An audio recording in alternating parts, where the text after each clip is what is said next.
Hello students, कैसे हैं आप सभी लोग। Welcome to English point. और आज चैप्टर 1 है क्लास 12th एनसीईआरटी बुक का। इसको हम line by line explanation word wise पढ़ेंगे और काफी यूजफुल होगी आप सभी लोगों के लिए क्लास। तो बिना देरी के हम करते हैं स्टार्ट। तो ये चैप्टर 1 है क्लास 12th का। द लेसन का नाम है द लास्ट लेसन। और इस लास्ट लेसन को जिन्होंने लिखा है उन ऑथर का नाम है। ऑथर और लेसन जरूर याद कर लेना, काफी हेल्प मिलती है। क्वेश्चंस भी कई बार ऑब्जेक्टिव में पूछ लिए जाते हैं। ठीक है, तो अल्फोंस डॉडेट ये राइटर है। जन्म हुआ था इनका 1840 में और इनकी डेथ हुई थी 1897 में। ये जो है ये एक फ्रेंच नोवेलिस्ट है, एक फ्रांस के हैं, यानी कि फ्रांस के ये साहित्यकार हैं और शॉर्ट स्टोरी राइटर है। और ये इन्होंने शॉर्ट स्टोरीज भी काफी लिखी हुई हैं। The last lesson is set in the days of the Franco Prussian war, यानी कि ये जो लेसन है इसकी जो मेन थीम है वो क्या है, फ्रांस और पर्सिया में जो युद्ध हुआ था कब चला था, 1870 से 1871 के बीच में चला था, जिसमें France was defeated by Persia. यानी कि यहां पर फ्रांस की जो हार हुई थी और किसने हराया था, पर्सिया ने हराया था। ठीक है ना, लेड बाय बिस्मार्क। ठीक, Prussia then consisted of what now are nation of Germany. ठीक है, यानी पर्सिया जो पहले हुआ करता था अब वो जर्मनी का एक पार्ट है। ठीक है, Poland and part of Austria, Austria और पोलैंड का भी पार्ट है। इन दिस स्टोरी, इस कहानी में the French districts of Alsace and Lorraine, यानी फ्रांस की ये दो डिस्ट्रिक्ट थी Alsace and Lorraine, have passed into Prussian hands. यानी कि यहां पर ये जो फ्रांस डिफीट हुआ था उसमें ये जो दो डिस्ट्रिक्ट हैं ये हार गया था। किसने हराया था, पर्सियन, यानी पर्सिया के हैंड अंडर चली गई थी। इस कहानी को हम पढ़ेंगे और ये पता लगाएंगे कि what effect had on life at school, कि इसकी वजह से स्कूल में क्या चेंजेस हुए, स्कूल की जो लाइफ थी वो किस तरह से प्रभावित हुई थी। ठीक है, तो यहां पर एक स्टोरी है, इसको हम समझते हैं पूरा। यस, क्लियर है जी। तो यहां से हम स्टार्ट करते हैं। आई कौन है यहां पर, आई का मतलब ये जो नरेटर है वो, यानी कि ये एक छोटा बच्चा है स्कूल का जिसका नाम है फ्रेंच। इसे हम प्रोटैगनिस्ट भी बोल सकते हैं। प्रोटैगनिस्ट मतलब ये मेन कैरेक्टर है इस स्टोरी का। ठीक, I started for school very late that morning and was in great dread of scolding. यानी कि उस दिन मैं थोड़ा लेट चला स्कूल के लिए उस सुबह, और पता था कि स्कॉल्डिंग होगी, आज तो डांट पड़ेगी, इस वजह से मैं फेयरफुल भी था, यानी कि मुझे डर भी था। ठीक है, तो ये समझ में आ गया कि ये स्टोरी है जिसका नरेटर आई यानी कि फ्रेंच है। आगे आपको नाम मिल जाएगा। स्पेशली अब ये बच्चा डर क्यों रहा था, because M Hamel had said that, M Hamel इसके टीचर हैं जो क्या पढ़ाते हैं, फ्रेंच पढ़ाते हैं, फ्रेंच लैंग्वेज पढ़ाते हैं। ठीक, क्योंकि M Hamel had said that he would question us on participles, क्योंकि एम हेमल ने बोला था कि ही कौन, एम हेमल, वो क्वेश्चन पूछेंगे हम लोगों से किनसे, उस क्लास के स्टूडेंट से, किस पर, पार्टिसिपल्स पर। अब पार्टिसिपल्स क्या होते हैं, पार्टिसिपल ग्रामर का एक रूल है जिसमें हम नॉन फाइनाइट वर्ब के अंदर पार्टिसिपल्स की स्टडी करते हैं, present participle, past participle and perfect participle. आप लोगों को भी आना चाहिए, इंग्लिश ग्रामर में आपको आती है। तो यहां पर क्या है, एम हेमल क्वेश्चन पूछेंगे पार्टिसिपल्स पर, and I did not know the first word about them, और मुझे उसकी एबीसीडी भी नहीं पता थी। कहने का मतलब है कि मुझे पार्टिसिपल्स पर कुछ भी नहीं आता था। फॉर ए मोमेंट, थोड़ी समय के लिए तो आई थॉट ऑफ रनिंग अभी and spending the day out of doors. पहले तो मैंने सोचा कि चलो आज भाग जाते हैं, स्कूल ही नहीं जाते, ठीक है, और सारा दिन क्या करेंगे, आउट ऑफ डोर्स यानी बाहर ही गुजार लेंगे, यानी कि स्कूल से बंक मार देंगे। इट वॉज सो वार्म, गर्मी थी, so bright, the words were chirping, है ना, क्योंकि गर्मी थी, ब्राइटनेस भी थी, बर्ड्स चिरपिंग कर रहे थे, चहचहा रहे थे, at the edge of the woods, पेड़ों की डालियों पर बैठे हुए थे, and in the open fields back of the sawmill. Sawmill का मतलब होता है, इसे कहते हैं आरा मशीन की फैक्ट्री, है ना, एक वुड फैक्ट्री बोले आरा मशीन, यानी आरा जो मशीन थी, वुड फैक्ट्री थी, उसके पीछे खेतों में जो खुला मैदान था, वहां पर क्या क्या हो रहा था, पर्शियन सोल्जर्स वर ड्रिलिंग मतलब प्रैक्टिसिंग। तो पर्सिया के जो सोल्जर्स थे वो वहां पर प्रैक्टिस कर रही थी। अब फ्रांस में पर्शियन सोल्जर क्यों आए, क्योंकि ये जो दो डिस्ट्रिक्ट हैं वो उनके हैंड में आ गई थी, एल्जस एंड लॉरेन, ठीक। It was all much more tempting than the rule for participles.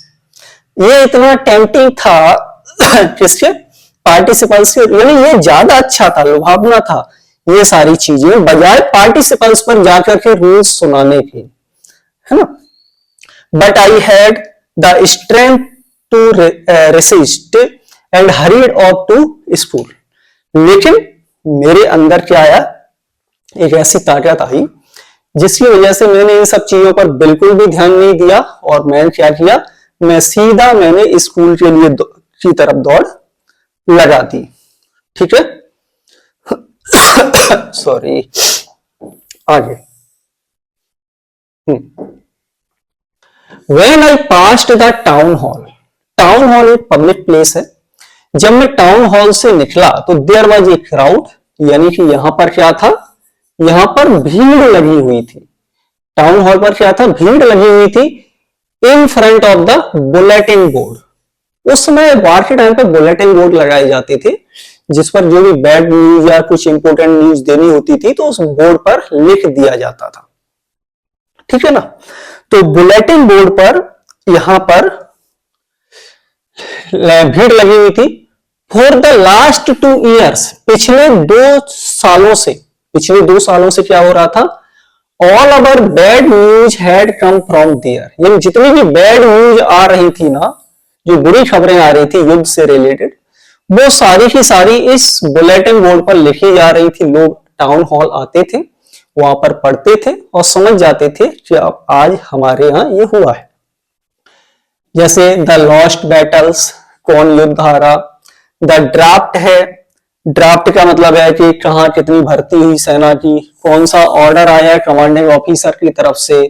And I thought to myself, और मैं अपने आप से सोचता था, without stopping, what can be the matter now, है ना। आई थॉट, मैंने खुद सोचा बिना रुके हुए, मैं बुलेटिन बोर्ड पर मैं रुका नहीं। What can be the matter now, कि क्या हो सकता है, क्या हुआ होगा।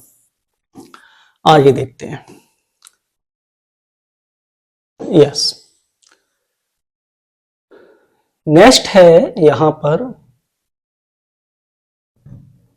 चलिए, हाँ।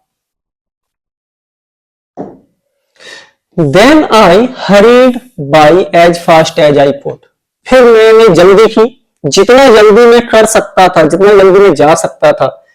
द ब्लैक स्मिथ, जिसका नाम क्या था, Wachter, who was there with his apprentice, यानी कि अपने अप्रेंटिस का मतलब होता है उसके जो ट्रेनी थे, उसके जो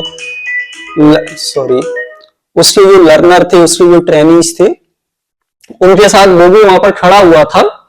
रीडिंग द बुलेटिन बोर्ड, वो क्या कर रहा था, बुलेटिन बोर्ड को पढ़ रहा था। कॉल्ड आफ्टर मी, उसने मुझे आवाज लगाई, किसने, ब्लैक स्मिथ ने, जिसका नाम वॉचर था। ये कैरेक्टर याद रखना है आप लोगों को। वो कहता है, डोंट गो फास्ट, ज्यादा जल्दी मत जाओ बफ बेटे, you will get to your school in plenty of time, तुम्हारे पास अभी काफी समय है स्कूल पहुंचने में। अब उसे नहीं मालूम था कि बुलेटिन बोर्ड पर आखिर ऐसा लिखा क्या है। आई थॉट, आई मतलब फ्रेंच, फ्रेंच ने सोचता है, फ्रेंच ने सोचा he one making fun of me, कि वो मेरा मजाक उड़ा रहा है। फ्रेंच ने क्या सोचा, वो मेरा मजाक उड़ा रहा है। And reached M Hamel's little garden all out of breath. Out of breath मतलब तेज सांस चल रही थी, क्योंकि वो जल्दी जल्दी चल के आया। एम हेमल का जो छोटा सा गार्डन था वहां तक पहुंच गया। यूजुअली, सॉरी, यूजुअली क्या होता था, यस, यूजुअली क्या होता था, व्हेन स्कूल बिगेन, जब स्कूल शुरू होता था तो देयर वाज अ ग्रेट वसल। वसल का मतलब होता है आपका नॉइस या हलचल बोले, एक हलचल रहती थी, एक क्या रहती थी, हलचल रहती थी, which would be heard out in the street. और ये जो हलचल, ये जो तेज आवाज होती थी वो बाहर गली में भी सुनाई देती थी। The opening and closing of desk, desk इधर उधर हो रही हो उसकी आवाज आती थी। लेसन्स रिपीटेड इन यूनिशन, छोटे छोटे बच्चे थे वो एक सुर में गाते थे, है ना, छोटी छोटी क्लासों में एक साथ चिल्ला चिल्ला के पढ़ते, रिपीट करते हैं चीजों को। वेरी लाउड, बहुत आवाज आती थी। With our hands over our tears to understand better, हमें क्या करना पड़ता था सॉरी, हमें क्या करना पड़ता था, हमें अपनी चीजों को समझने के लिए अपने कान पर हाथ लगा के रखने पड़ते थे, तब समझ में आता था कि हम क्या पढ़े। And the teacher's great ruler, ruler मतलब एक छड़ी जिससे मार पड़ती थी बच्चों में। And the teacher's great ruler rapping on the table, table पर पड़ी रहती थी।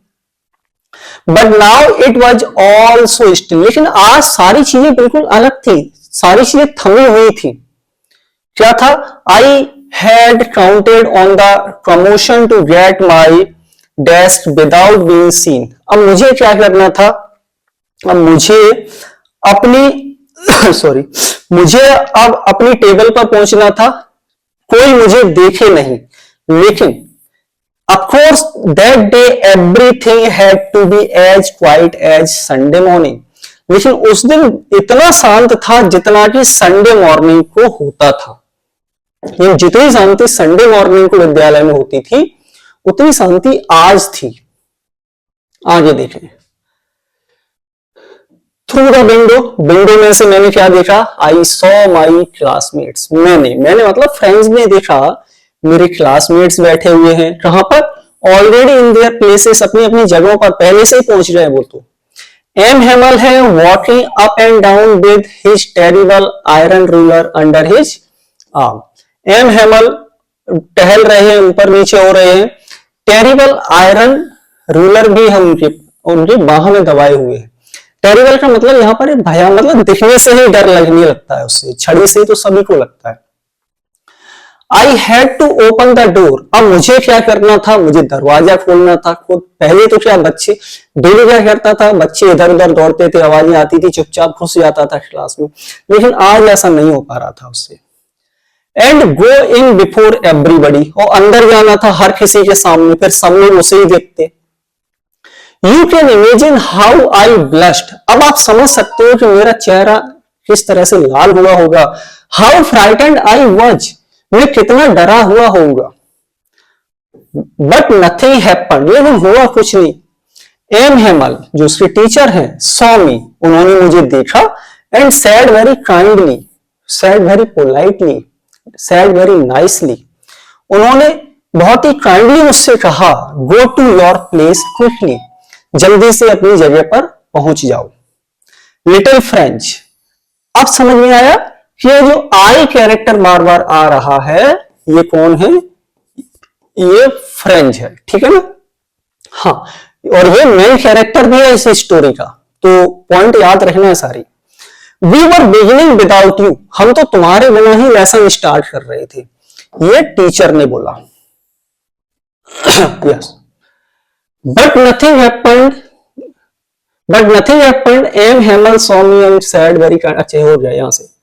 आई जम्प्ड ओवर द बेंच, मैंने जल्दी से छलांग लगाई, कहां पर, बेंच पर, and sat down at my desk, और जिस डेस्क पर मैं बैठता था वहां पर जाकर के मैं बैठ गया। Not till then when I had got a little over my fright, fright मतलब फियर। अब मुझे थोड़ा थोड़ा जो डर था उस पर कंट्रोल हुआ, मैंने विजय पाई, थोड़ा सा डर कम हो गया यहाँ पर। Did I see that our teacher had on his beautiful green coat? फिर मैंने देखा कि हमारे जो टीचर हैं बहुत ही ब्यूटीफुल ग्रीन कोट पहने हुए हैं आज तो। His friend, friend मतलब फैंसी, फैंसी क्या है?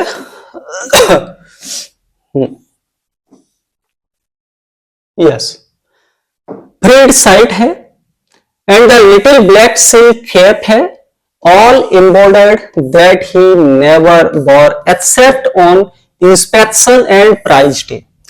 ये सारी चीजें, इतनी सारी चीजें, अच्छी अच्छी चीजें एम्ब्रॉयडर्ड हैं, एम्ब्रॉयडर्ड मतलब कढ़ाई वाली चीजें हैं, ये वो नहीं पहनते थे नॉर्मली, सिवाय जिस दिन इंस्पेक्शन होना होता था उस दिन पहनते थे, और प्राइज डे यानी प्राइज डिस्ट्रीब्यूशन होनी थे उस दिन वो पहनते थे।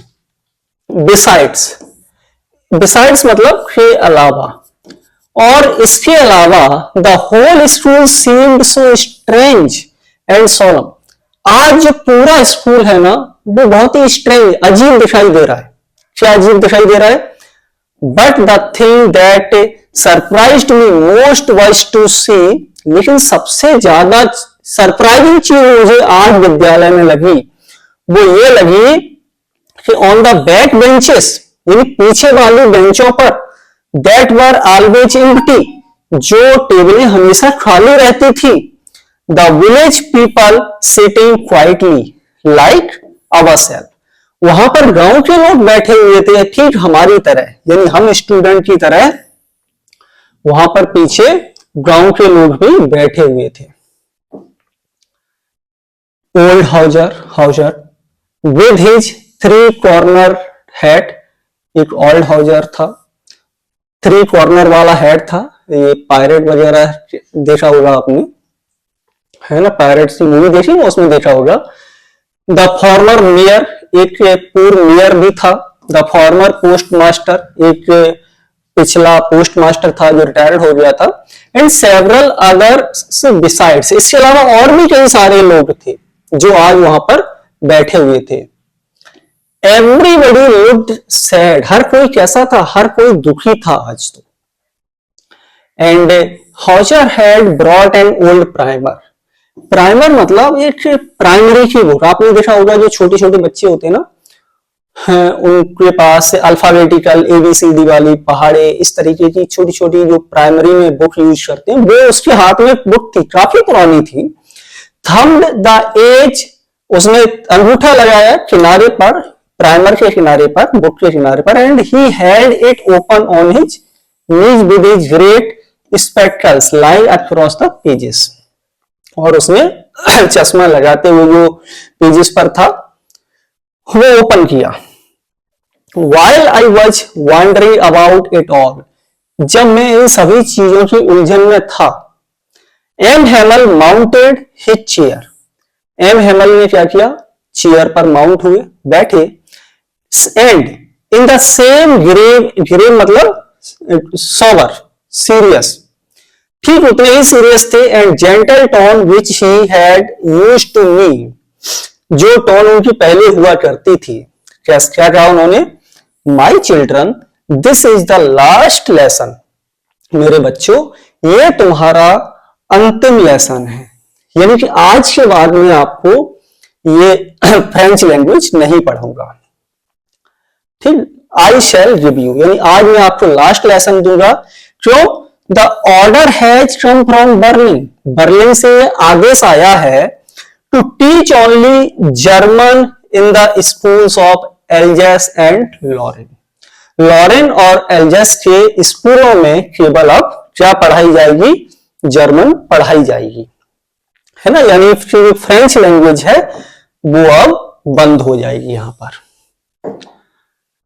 हाँ, the new master comes tomorrow, नया जो मास्टर है जर्मन लैंग्वेज पढ़ाने वाला वो कल आ जाएगा।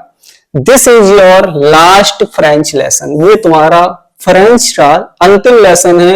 आई want you to be very attentive. अब मैं चाहता हूं कि अब आप इसे बहुत ही ध्यान से सुने, यानी अब आप इसे बहुत ही ध्यानपूर्वक पढ़ लें।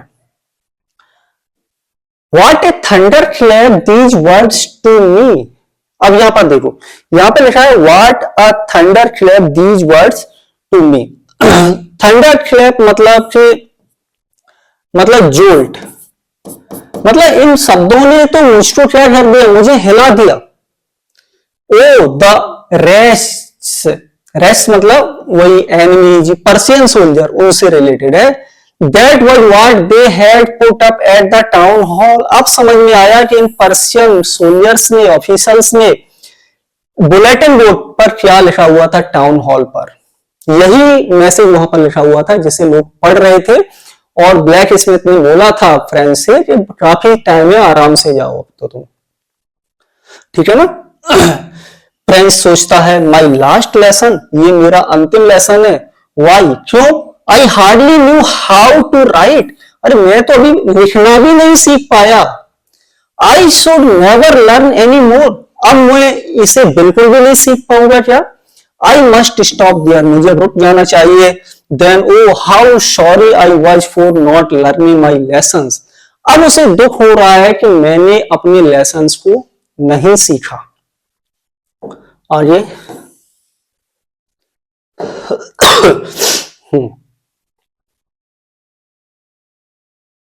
Oh, how sorry I was not for learning my lessons, for seeking birds' ages or going sliding on the shore। यानी कि भैया मैं क्या करता था, मैं एप्स देखता था पक्षियों के, या स्लाइडिंग करने जाता था सार पर। My books that had seemed such A nuisance a while एगो, मेरी किताबें जो मेरे लिए न्यूसेंस थी, यानी कि मुझे बिल्कुल पसंद नहीं थी। सो हैवी टू कैरी, इतनी वजनदार लगती थी ले जाने के लिए, कि my grammar and my history of the saint were old friends now that I couldn't give up. यानी जो हिस्ट्री है, मेरी जो ग्रामर है, ये मेरे इतने ओल्ड फ्रेंड हो चुके हैं कि अब मैंने छोड़ नहीं सकता, मुझे पढ़ना ही है। अब वो ये सोच रहा है। And M Hamel too the idea that he was going away, और एम हेमल विचार कि अब वो जा रहे हैं इस स्कूल को छोड़ के, इस कंट्री को छोड़ के, सॉरी डिस्ट्रिक्ट को छोड़ के। That I should never see him again, अब मैं उसे दोबारा कभी फिर नहीं मिलूंगा। Made me forget all about his ruler, इन सब चीजों को सोचते सोचते मैं उनके रूलर छड़ी के बारे में भूल गया। And how cranky he was, वो कितने रूड थे, ये सब भूल गया मैं। पुअर मैन, पुअर मैन किसके लिए यूज हो रहा है? पुअर मैन यूज हो रहा है एम हेमल के लिए, ठीक है ना, एम हेमल के लिए। It was in honour of this last lesson, वो सोचता चलो ये अंतिम लेसन है, इसके सम्मान में ही he had put on his fine Sunday clothes, and now I understand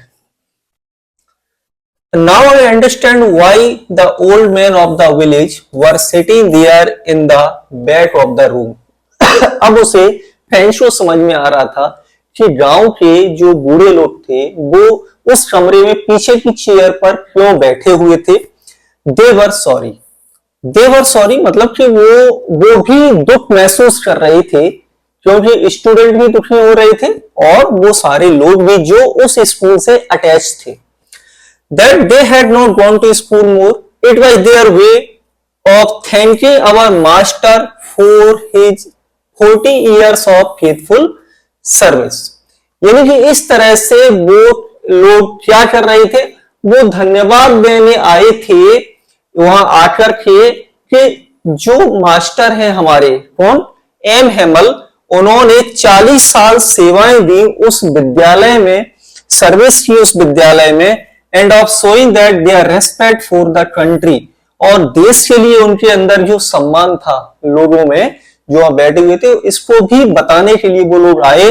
that was there no मोर, यानी कि अब जो देश अब उनका नहीं है, यानी कि जो दो स्टेट्स थे वो अब उनके नहीं रहे, ये बताने के लिए, सम्मान देने के लिए वो लोग आए। while I was thinking of all this, अब फ्रेंच क्या है, ये सारी चीजें सोच रहा था, तभी I heard my name called, तभी उसने सुना कि किसी ने मेरा नाम लिया। आई मतलब कौन है? आई का मतलब है फ्रेंच, ठीक है, जो कि मेन कैरेक्टर है इस स्टोरी का। I heard my name called, मैंने सुना कि मेरा किसी ने नाम लिया है। It was my turn to recite, अब ये मेरी बारी थी क्या करने की? रिसाइट करने की, रीड आउट करने की, यानी बोलने की। किस पर? पार्टिसिपल्स पर बोलना था आज उसे। What would I not have given to be able to say that dreadful rule for the participle all through, यानी कि अब उसे समझ में ही नहीं आ रहा था कि अब वो क्या बोल पाएगा इस पर, पार्टिसिपल्स का जो रूल पर उसको बोलना था उस पर, ठीक। All through, very loud and clear and without one mistake, एक तो तेज बोलना है, स्पष्ट बोलना है वो रूल सारे, विदाउट वन मिस्टेक, कोई गलती भी नहीं करनी है क्या मुझे इसमें। But I got mixed up, लेकिन ये जो मुझसे क्या हो गया? मिक्स्ड अप हो गया। और ऑन द फर्स्ट वर्ड्स यानी शुरुआत के ही शब्द जो थे ना वो मिक्स्ड अप हो गया। मिक्स्ड अप मतलब होता है कंफ्यूज्ड। इस तरीके से मैंने बोला कि वो सारे वर्ड डिसऑर्डर हो गए, या डिसऑर्डर भी अपन कर सकते हैं, ये सारे वर्ड क्या हो गए? डिसऑर्डर हो गए, मिक्सअप हो गए शुरुआत में ही। एंड स्टूड देयर, और मैं क्या हुआ? मैं वहीं पर खड़ा रहा। फिर उसने बोलना ही बंद कर दिया। Holding on to my desk, my heart beating. Holding on to my desk, मैं अपनी डेस्क को पकड़े हुए था, मेरा जो हार्ट था वो बीट कर रहा था, यानी कि धड़कनें तेज चलने लगी अब उसकी। And not daring to look up, इतनी हिम्मत नहीं हो रही थी कि मैं ऊपर देख सकूं। ये सारी बातें कौन बोल रहा है? फ्रेंच बोल रहा है।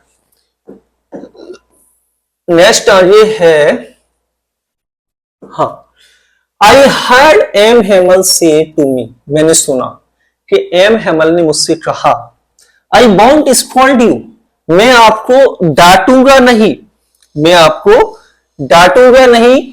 Little French, you must feel bad enough, तुम पहले ही काफी बैड फील कर चुके होगे। सी हाउ इट इज, देखो कैसे कर चुके हो, मैं तुम्हें बताता हूं। Every day we have said to ourselves, रोजाना हम अपने आप से क्या कहते हैं? वाह, I have plenty of time, मेरे पास तो पर्याप्त समय है अभी पढ़ाई करने के लिए।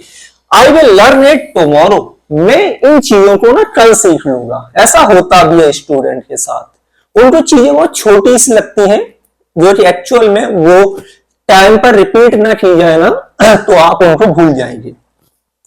एंड नाउ यू सी, अब देखो तुम, where we have come out, कि अब हम कहां आ गए।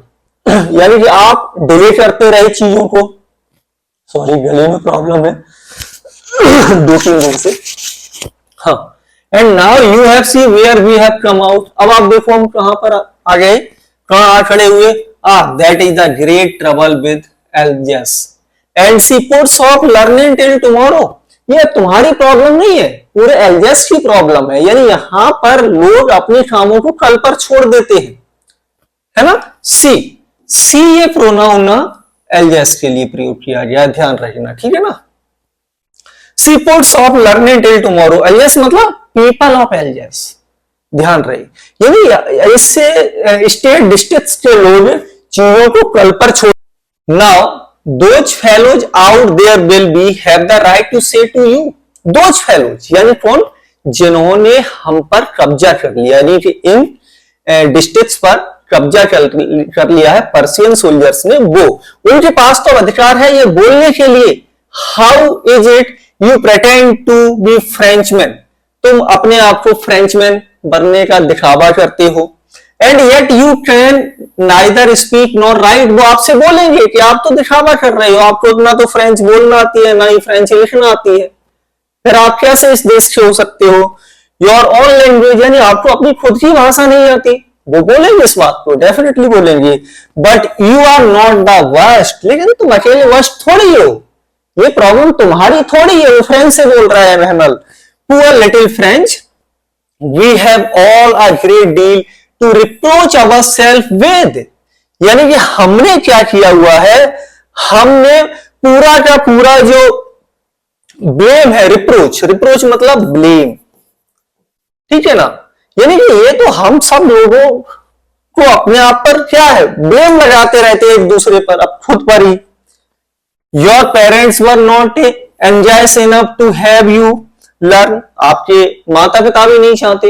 एक्चुअल में ये जो एल्जस है ना, ये कंट्री साइड है ना, यहाँ पर मोस्टली फार्मिंग होती है, तो उतना उस समय नहीं था एजुकेशन को लेकर के, जो जिस समय ये वार हुआ था पर्सन सोल्जर्स और फ्रेंच के बीच में वो, ठीक। तो आपके माता पिता भी इतने उत्सुक नहीं, इतने चिंतित नहीं है कि वो तुम्हें सिखाएं। They prefer to put you to work on a form, वे आपको चीजें डाल देंगे आपके ऊपर कि जाओ पढ़ के क्या करोगे, काम करने चले जाओ भाई। आज भी मैं देखता हूं कि गांव में ज्यादातर अब तो थोड़ा सा जागरूक हो रहे हैं, लेकिन फिर भी कहीं ना कहीं गांव में काम इस तरह से बच्चे आज भी करते हैं। और एट द मिल्स, या फिर मिल्स में जाओ, 2 पैसे कमाओ, काम करो वहां पर, so as to have a little more money, ताकि तुम थोड़ा सा पैसा भी कमा सको। तो ये सारी चीजें रहती हैं, है ना। तो वो एम हेमल बोल रहा है, फ्रेंच से बोल रहा है कि आपके माता पिता भी नहीं चाहते कि वो काम करो तुम। वो क्या बोलते हैं कि चलो खेत में चलते हैं, फसल काटेंगे, अपनी फसल देखेंगे, मिल में काम करने लगो, थोड़ा सा पैसा मिल जाएगा। वहां पर पास में 100 मिल था, आपने देखा था, है ना, स्टार्टिंग में ही आया था। एंड आई, अब मेरे ही ले लो, I have been to blame also, मुझ पर भी ब्लेम लगाया गया है या लगाया जाना चाहिए कि have I not often sent you to water my flower instead of learning your lesson, मैंने भी आपसे कई बार बोला है कि पढ़ाई करने के बजाय चले जाओ, थोड़ा सा गार्डन में पानी डाल के आ जाओ, है ना, ये मैंने भी बोला है आपसे। And when I wanted to go fishing, जब मैं फिशिंग के लिए जाना चाहता हूं तो मैं क्या करता हूं, did I not just give U A holiday, तो मैंने तुम्हारी छुट्टी कर दी, चलो आज छुट्टी, आज मैं फिशिंग के लिए जा रहा हूं। तो ये मेरी भी प्रॉब्लम है। एम हेमल यहां पर अपने आप को भी कन्फेस कर रहे हैं कि मैंने भी गलतियां की हैं। Then from one thing to another, एक के बाद एक चीज, M Hamel went on to talk of the French language, इस तरह से वो कई सारी चीजें फ्रेंच लैंग्वेज के बारे में बताते गए, saying that it was the most beautiful language in the world, यही लिखा होगा। और ये कह रहे हैं कि वो जो फ्रेंच लैंग्वेज है, ये दुनिया की सबसे बहुत ही सुंदर भाषा है ना।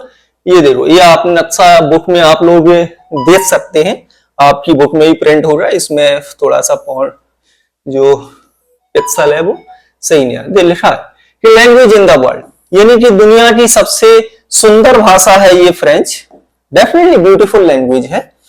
The clearest, the most logical, that we must guard it among us, यानी कि बहुत ही क्लियरेस्ट लैंग्वेज है, बहुत ही लॉजिकल लैंग्वेज है, और इस लैंग्वेज को हमें क्या करना है, हमें गार्ड करना है, इसको सेव करके रखना है हम अपने लोगों के बीच में। अब ये 2 डिस्ट्रिक्ट जो हार गए, यहां पर क्या आ जाएगी, जर्मन आ जाएगी। अब लोग जर्मन सीखेंगे तो जो फ्रेंच लैंग्वेज है वो धीरे धीरे भूल जाएंगे, और जब हमें अपनी भाषा का ही नहीं पता होगा तो फिर हम कैसे प्राउडली कह सकते हैं कि वी आर फ्रेंच। यही समझाना चाहते थे वो। एंड नेवर फॉरगेट इट, यानी हमें अपनी भाषा कभी भूलनी नहीं चाहिए। जस्ट लाइक इंडिया में देख लो कि हिंदी संस्कृत लैंग्वेज को छोड़ करके यदि कोई इंग्लिश बोलता है ना, तो उसको बड़ा ही रेस्पेक्टफुल तरीके से देखा जाता है। ऐसा नहीं, हिंदी का एक प्रेफरेंस उतना ही होना चाहिए, बल्कि और उससे ज्यादा होना चाहिए इस इंग्लिश लैंग्वेज से, ये ध्यान रखना है आपको। Because when a people are enslaved, क्योंकि जब लोग इंस्लेव्ड होते हैं ना, जब लोग गुलाम होते हैं ना, तो as long as they hold fast to their language, it is as if they had the key to their prison. क्योंकि जब तक लोग गुलाम बने रहो, कोई दिक्कत नहीं है, गुलामी से निकल आओगे कब, जब तक तुम अपनी भाषा नहीं भूलोगे। तो ये आपकी ऑन लैंग्वेज ही है जो चाबी है उस गुलामी का ताला खोलने के लिए, वो यहां पर बता रहे हैं। Then he opened a grammar and क्या किया, रेड अस अवर लेसन्स, फिर ग्रामर ओपन की, हमें हमारा लेसन पढ़ाया। I was amazed to see how well I understood it. आज फ्रेंच को समझ में आ रहा है कि मुझे भाषा तो बहुत ही सिंपल लग रही है, कितना समझ में आ गया आज तो मुझे। All he said seemed so easy. जो भी आज हमारे टीचर ने बोला, एम हैमल ने बोला है, वो बहुत ही सिंपल था, आज उसे बातें समझ में आ रही हैं। So easy I think too that I had never listened so carefully. अब उसे समझ में आ रहा है शायद ये सिंपल इसीलिए लग रही है, सो इजी इसलिए है क्योंकि मैंने पहले कभी इतना केयरफुल होकर उन्हें सुना ही नहीं। और ये रियलिटी भी है, टीचर को यदि आप केयरफुल होकर सुनोगे ना, आपको चीजें समझ में आएंगी।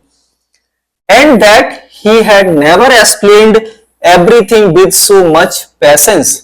या ये हो सकता है कि उन्होंने इतने पेशेंस के साथ पहले कभी एक्सप्लेन ही ना किया हो, डेफिनेटली ये भी हो सकता है। It seemed almost as if मतलब मानो कि the poor man wanted to give us all the, एक मिनट, हाँ, yes,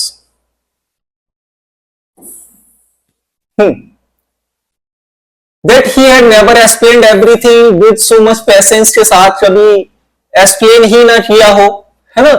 It seemed almost as if the poor man मतलब एम हैमल की बात हो रही है, उस एम हैमल ने शायद wanted to give us all he knew before going away, यानी कि वो जाने से पहले ऐसा लग रहा था वो सारी चीजें हमें देखे ही जाना चाहते हैं कि जितना भी फ्रेंच में है सब ले लो मुझसे।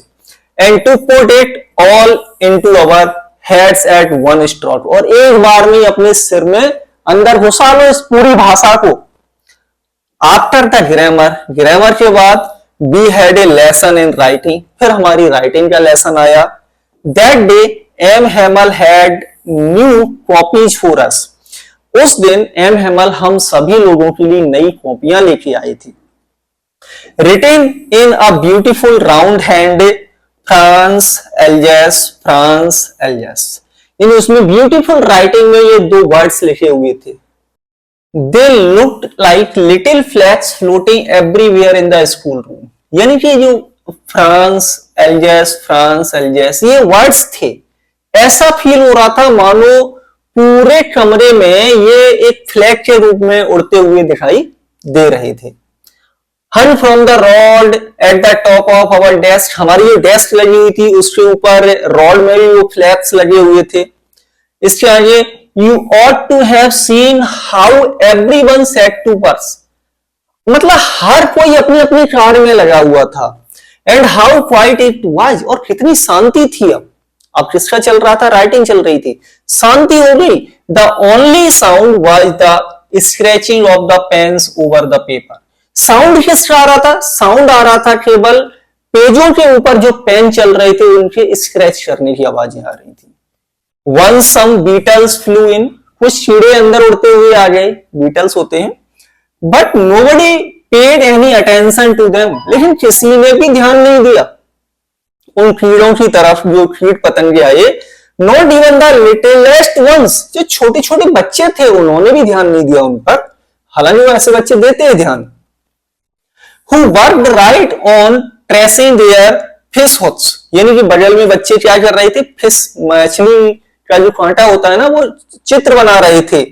As if, ऐसा लग रहा था that was French, यानी वो फ्रेंच ही लिख रहे हो, मछली के कांटे बना रहे थे लेकिन महसूस कैसा हो रहा था, वो फ्रेंच भाषा लिख रहे हो पेपर पर।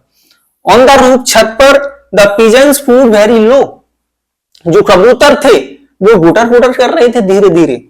एंड आई थॉट, मैंने सोचा, टू माई सेल्फ, मैंने अपने आप से सोचा, विल दे का मतलब कौन, Prussian soldiers, will they make them sing in German, क्या ये पर्सन सोल्जर इन कबूतरों को भी जर्मन सिखा देंगे, ऐसा मैंने सोचा।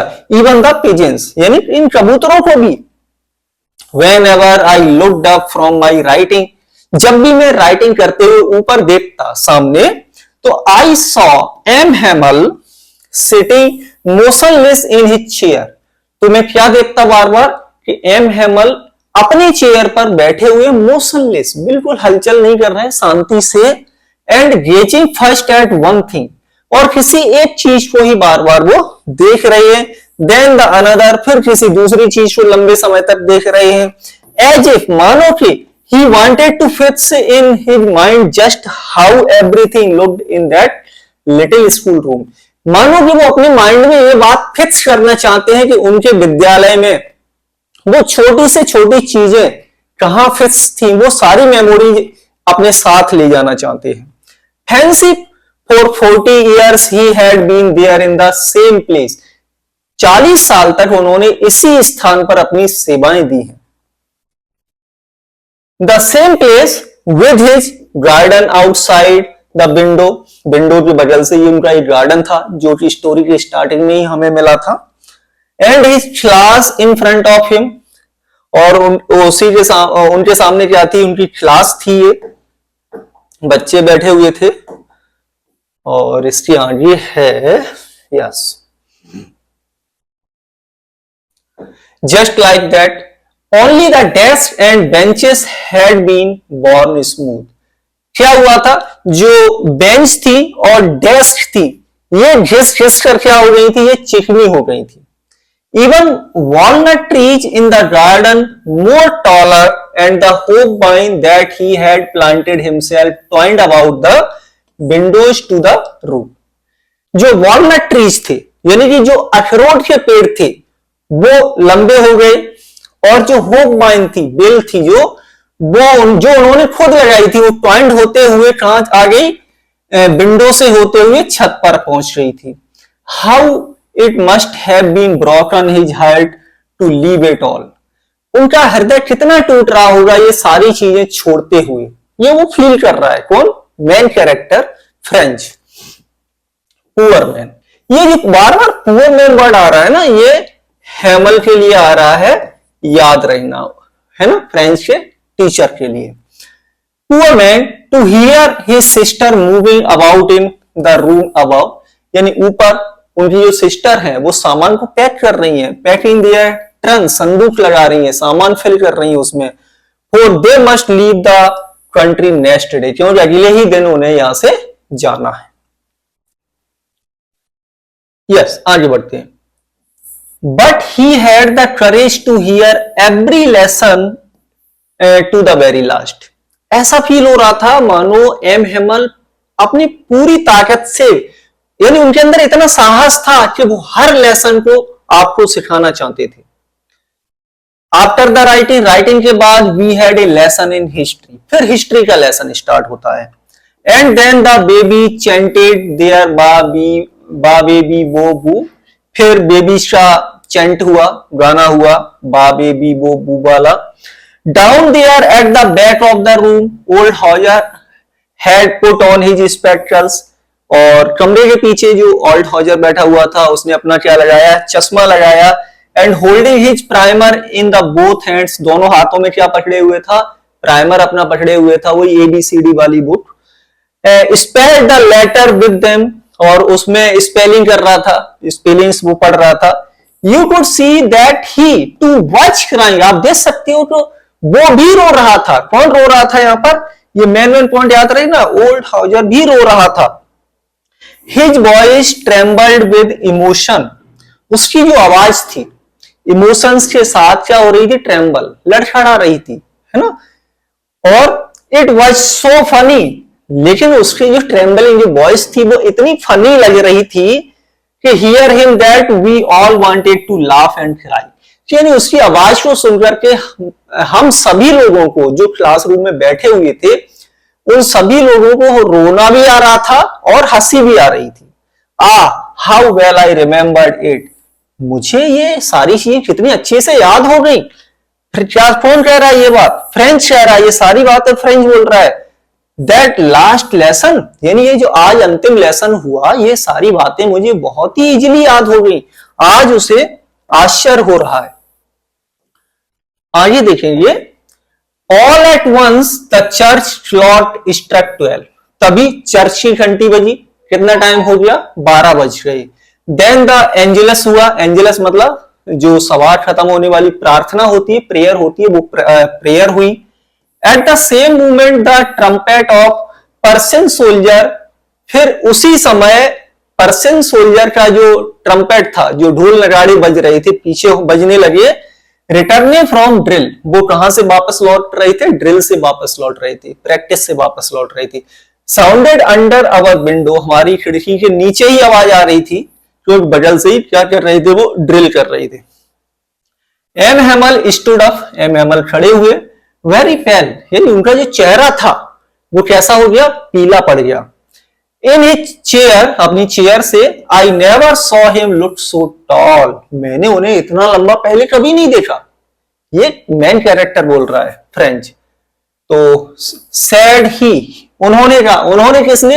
एम हेमल ने। ठीक, क्या कहा? माई फ्रेंड्स, मेरे दोस्तों, आई बट समथिंग चॉट हिम, इतना ही बोल पाया, ऐसा फील हुआ मानो उनका जो गला है वो चौक हो गया हो, साउंड नहीं निकल पा रहा है। He could not go on, इससे आगे वो नहीं बोल पाए। Then he return to the black board, फिर वो ब्लैक बोर्ड की तरफ आगे बढ़े। तो का पीस ऑफ चौक, उन्होंने एक चौक उठाया, and bearing on with all his might, might मतलब शक्ति, ताकत, और अपनी पूरी ताकत लगाकर के he wrote as large as he could, जितना बड़ा वो उस बोर्ड पर लिख सकते थे उतना बड़ा उन्होंने लिखा। क्या लिखा? विव ला फ्रांस।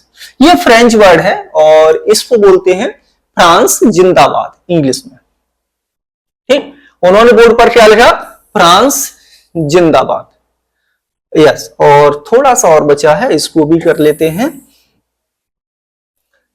Then he stopped, फिर वो रुक गए, and leaned his head against the wall, अपना सिर उन्होंने दीवार से टच कर लिया, दीवार की तरफ लगा लिया, और एंड विदाउट ए वर्ड, बिना एक ही शब्द बोले, he made a gesture, उन्होंने इशारे में बोला, हाथ के हाव से बोला हम लोगों से, अपने हाथ से, स्कूल इज डिसमिस्ड, स्कूल अब dismissed, school finish, you may go, अब आप जा सकते हैं। तो डियर स्टूडेंट्स, ये हो गया आज का आपका लेसन 1। आई थिंक आज का लेसन आप लोगों को समझ में आया होगा, काफी ब्यूटीफुली एक्सप्लेन किया है, और भी इसको इंप्रूव करेंगे, और नेक्स्ट चैप्टर भी अब हम जल्दी आप लोगों के लिए लेकर के आएंगे। आज की क्लास में यानी कि कोई भी आप लोगों के डाउट्स हो, कोई चीज, कोई पॉइंट आपको समझ में नहीं आया हो, तो वो भी आप कमेंट के माध्यम से बता सकते हैं, उसको भी जरूर एक्सप्लेन किया जाएगा। तो मिलिए आप लोगों से सेकंड चैप्टर में।